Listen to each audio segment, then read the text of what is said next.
And something else going on this morning is an earthquake drill, and meteorologist Kevin Orpert is here with some guests who can tell us more about it. Kev?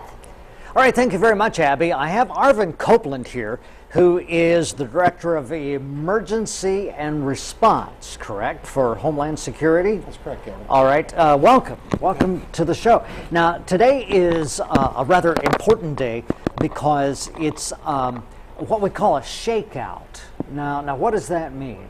Well, it's an exercise, basically, Kevin.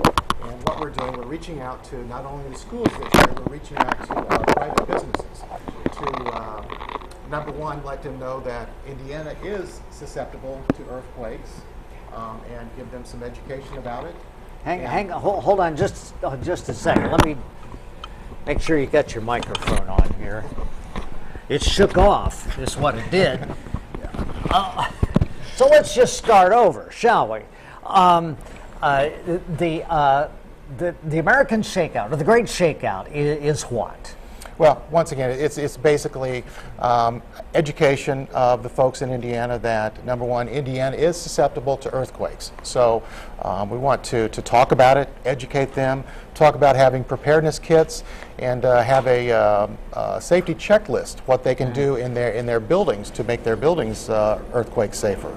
It's your opinion, I suppose, as it is mine, that it's just a matter of time before, you think of San Francisco, you think of California or Hawaii as having these horrible earthquakes, but the worst earthquake in the lower 48 happened in New Madrid, Missouri back in 1812, and it was a terrible earthquake.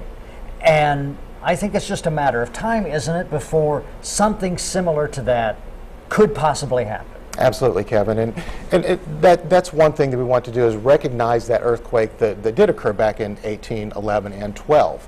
But once again, we need to prepare people. We need to educate people and let people know that there are dangerous situations around here. And secondly, we need to encourage them to put together preparedness kits. Very important to be able to self-sustain yourself and your family for 72 hours. Yeah. Now, what kind of thing goes into a preparedness kit?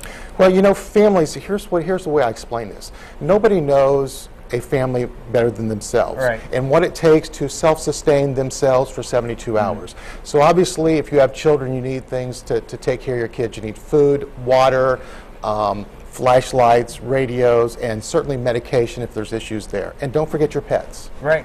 And I would also add to that, I don't know if you have this on here, one of the things that comes along with earthquakes is fires, a fire extinguisher, and also I understand that you would want to have your shoes ready because glass breaks and glass falls and a lot of injuries with earthquakes also include cut feet and things like that. Is that right? Absolutely, Kevin. Those things that you're identifying are certainly true. Two things that I want to say also about this is, if you're inside, we certainly encourage people to stay inside during an earthquake.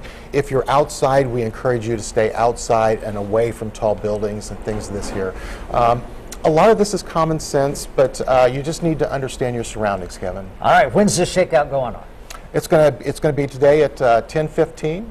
All right. Our time here in Indiana. Oh. 11:15. 11:15. No, your coach over there says 11:15.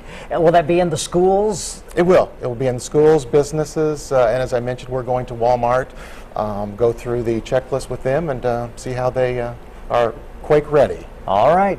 Well, I know it's just a matter of time before it happens. Hopefully it's not in the very near future. We've had a 5.0 earthquake within the last 10 years. We had a 5.2. There was a small earthquake in northern Illinois last week. I don't know if you're aware of that. And so we live in a seismically active area. Absolutely. And so it's good to be prepared. It is. We do not want to be guilty of not being prepared. All right. I appreciate your good work. Thanks, Kevin. All right. Thank you. And we'll be back here in just a moment.